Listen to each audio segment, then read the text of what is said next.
Truth has been divided into three kinds: truth about things, truth of thought about things, and truth in the accurate expression of thought about things.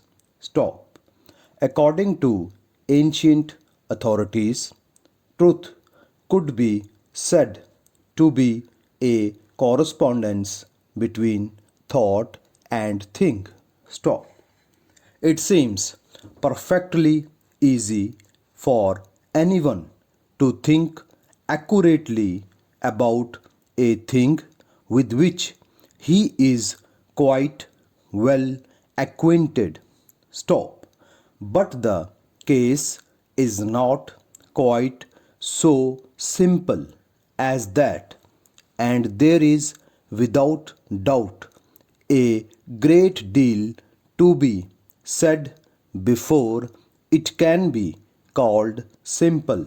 Stop.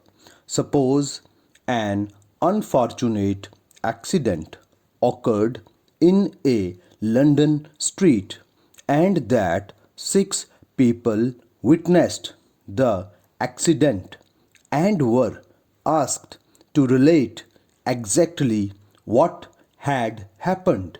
Stop. It is quite certain that we should receive different accounts from each of them. Stop. The result would not be a correspondence between thought and the thing thought about, and so the statements would not be true. Stop. It is to be regretted that limited space prevents a more extended argument, though we could extend it if we cared to do so. Stop.